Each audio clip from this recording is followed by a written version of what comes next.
So this is the session 5 of the astrophysics. Myself is Dr. H.C. Manjunath, Government College for Women, Kolar. In this session I am going to explain the effective temperature, Wien's displacement law and expression for average temperature, expression for core temperature, hydrostatic equilibrium, core pressure based on the linear density model. Surface temperature of a star depends on the color. The star which appears blue in color is called as hottest stars. The star which appears red in color is called coolest stars. That means the star color is directly proportional to the surface temperature. The star which with the intermediate surface temperature looks yellow in color. There are two methods to determine the surface temperature. One is using the Wien's displacement law and second one using the photometric methods. So Wien's displacement law says that the lambda maximum is equal to the 0.0029 divided by the temperature.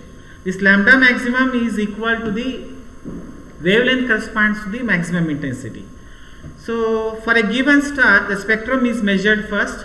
In a spectrum, lambda maximum is identified by identifying the maximum intensity, that is the wavelength corresponds to the maximum intensity. Once we know the lambda maximum, the corresponding T can be evaluated using T is equal to 0.0029 divided by lambda maximum. This is a simple method to determine the surface temperature of a star, but this will not give the exact values because this method is based on the assumption that stars are perfect black bodies. Of course, the stars are not perfect black bodies. Hence, to determine the exact surface temperature, photometric method is there, that is called as Johnson UBV system. In this system, three filters are used: U filter, B filter and V filter. So, and photometers are used, CCD cameras are used.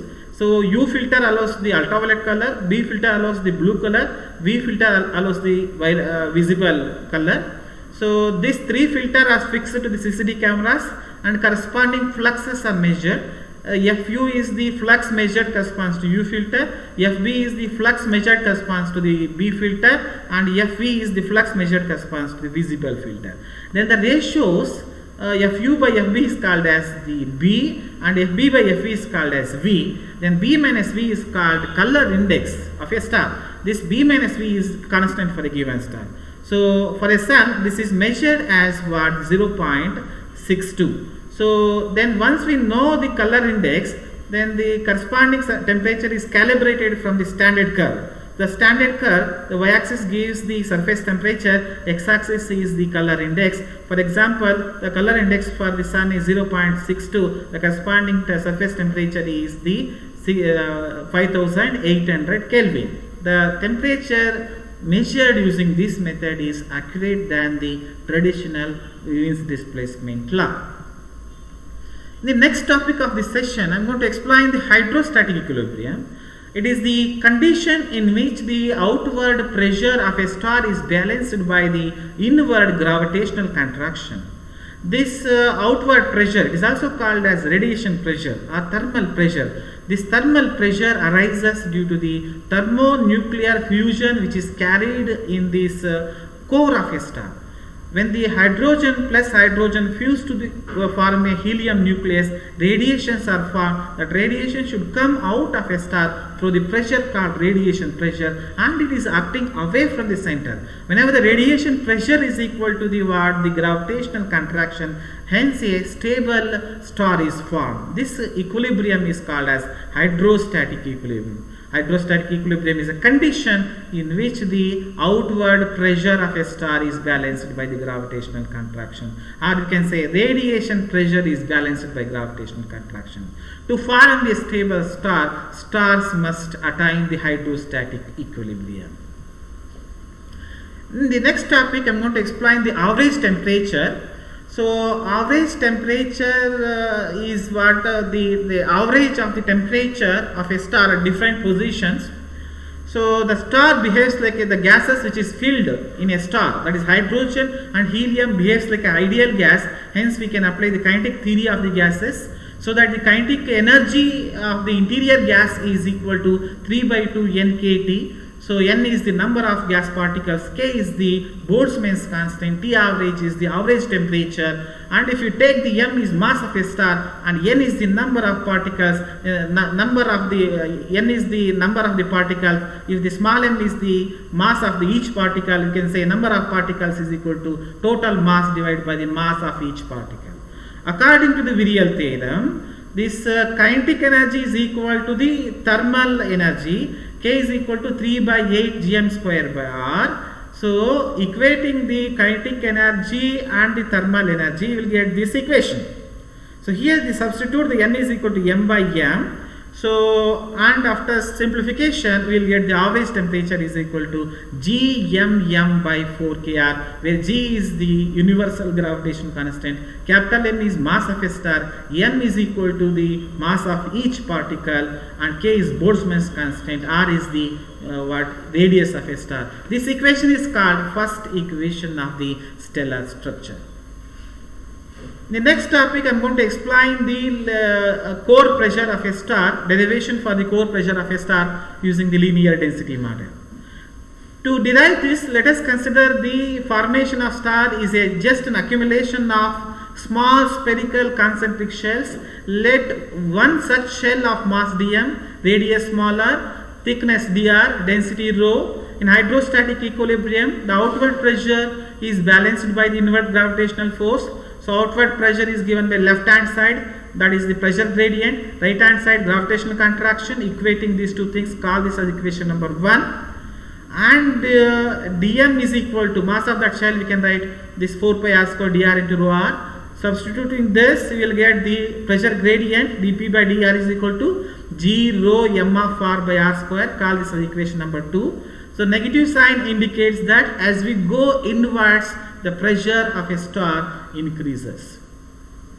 Now that is the dp, the pressure, total pressure can be calculated using this p is equal to integral of that thing, p is equal to minus g integral of r to r rho m divided by p r square into dr. Again dm is equal to 4 pi r square dr into rho of r. So this rho of r according to linear density model, rho c into 1 minus small r divided by capital R. Rho c is the density at the core of a star. Just to substitute here, dm takes the form like this, and m is a function of r, can be evaluated after integration of this equation. Integration, you will get this m of r, mass is a function of r, it becomes what? 4 pi rho c r cube by 3 multiplied by 1 minus 3r by 4r, call this as equation number 5. And if you substitute the small r is equal to capital R, that becomes the total mass. So then that equation 5 takes the form like this, capital M is equal to pi r cube by 3 rho c, and rho c becomes 3m by pi r cube. So now the PR equation, P of R, pressure equation becomes minus G. So in the numerator, rho c is as it is, this term is what? Rho, and the second, this term is what? The m of r square is there, again the dr. So now we have to integrate this and substitute the limits here. So this is take all the constants outside, have a functions only, variables within the integral sign. So and simplify this algebraic expression and do the integration here and substitute the limits here. After integration, substitution of the limits, simplification, P of r takes the form of minus g 4 pi rho c square by this into this r square by 2 minus 7 r cube by 12 r plus 3 r to the power of 4 by this 16 r square minus this.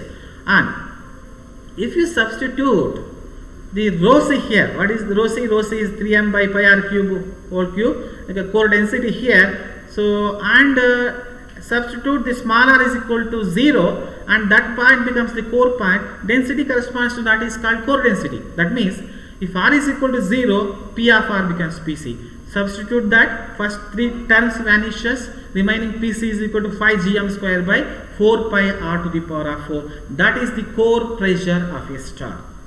Now, the core temperature also we can derive using the linear density model. To derive this, let us consider the, again, formation of star is just accumulation of small spherical concentric shells.